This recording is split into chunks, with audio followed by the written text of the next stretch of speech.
আমার টাকা চুরি করে আমাকে মারার প্ল্যান করেছে, আমাকে খুন করে ফেলার জন্য টাকা দিয়েছে খুনিকে। যতটুকু পাপ কামাইছি এগুলো সব কিছু মুছে ধুয়ে আমি সুন্দরভাবে মরতে চাই। দীর্ঘ 28 বছর চলচ্চিত্রে কাজ করেছি, অনেক সুনামের সাথে, সম্মানের সাথে। কোটি কোটি দর্শকদের ভালোবাসা পেয়েছি, ইন্ডাস্ট্রির মানুষের ভালোবাসা পেয়েছি। কিন্তু এই মুহূর্তে আমি ক্যামেরার সামনে কথা বলছি একজন ব্যর্থ মানুষ হিসাবে। ব্যর্থ মানুষ বলছি এই কারণে, সবার মন জয় করতে পারলেও দীর্ঘ 28 বছর আমি যাদের জন্য কাজ করেছি, যাদেরকে এই হাতে লালন পালন করেছি, তাদের কাছে আমি অযোগ্য একজন মানুষ। তাদের মন মতো চলতে পারিনি, তাদের মনের মতো করে নিয়ন্ত্রিত হতে পারিনি। হয়েছি, একসময় হয়েছি, কিন্তু এখন হতে পারি না। তার করে বলেছি আমি একজন ব্যর্থ মানুষ। আমি যখন ইনকাম করেছি, দু হাতে দিতে পেরেছি, লুটাতে পেরেছি, তখন আমি আমার পরিবারের কাছে অনেক প্রিয় একজন মানুষ ছিলাম।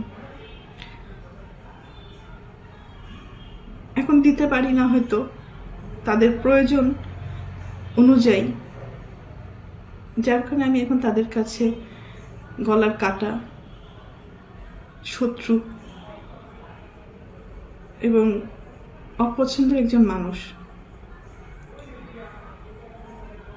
দীর্ঘ 2 দিন যাবৎ আমি আসলে দেখলাম যে আমার পরিবার কতটা নিচে নামতে পারে, কতটা হীন পরিচয় দিতে পারে, কত হিংস্র ব্যবহার করতে পারে, কত নোংরা শব্দ ইউজ করতে পারে। আজকে যে অভিযোগগুলো আমার মা আর বোন করছে, খুব স্ট্রংলি আমি প্রতিবাদ করলাম। এর পুরোটাই মিথ্যে, বানোয়াট, এবং তাদের স্বার্থ উদ্ধার হয়নি বলে আজকে সত্য একটা জিনিসকে অসত্য বলে প্রমাণিত করার চেষ্টা করছে। আমি একজন শিল্পী মানুষ, আমি কি ভূমিদস্যু? নিজের ভবিষ্যৎ, নিজের ভালো লাগা, মন্দ লাগা, অনেক কিছু বাদ দিয়ে দিয়েছি শুধু আমার ভাই বোনদেরকে মানুষ করার জন্য। কিন্তু এখন এসে দেখলাম মানুষ তো হয়নি, হিংস্র কিছু পশুও বলবো না, পশুরা তো আসলে খুব কৃতজ্ঞতা থাকে পশুদের মধ্যে, কিন্তু এদের মধ্যে সেই কৃতজ্ঞতা বোধটুকুও নেই। উপরের দিকে থুতু ফেললে তো নিচের দিকেই আসে। কাদের নামে অভিযোগ করব? অভিযোগ তো আসলে করে বাইরের লোকদের নামে। আর আমি যেহেতু আমার ভাই বোনদেরকে, আমার বাবা মাকে অনেক ভালোবাসি, যার কারণে আমার জীবনে আমি অনেক কিছু ফেস করেছি তাদের দ্বারা। নির্যাতিত হয়েছি, লাঞ্ছিত হয়েছি, অপমানিত হয়েছি। নিজের এত বছর যে আমি ইন্ডাস্ট্রিতে ইনকাম করেছি, তারা আমার সাথে বেইমানি করেছে। আমার সমস্ত অর্থ আমার কাছ থেকে নিয়ে নিয়েছে। আমার টাকা দিয়ে কেনা সয় সম্পত্তি কোনো কিছুই আমার নামে ছিল না, আমার প্রত্যেকটা ভাই বোনের নামে ছিল। আমার অ্যাকাউন্টগুলো শূন্য ছিল, এবং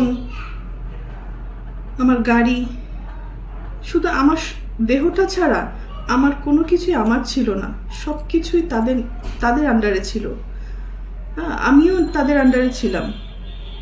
তো একটা পর্যায়ে এসে মানুষের জীবনে বেঁচে থাকার জন্য কিছু না কিছু প্রয়োজন হয়। তো বেঁচে থাকার মতো শুধু আমার জানটা ছিল হয়তো। তো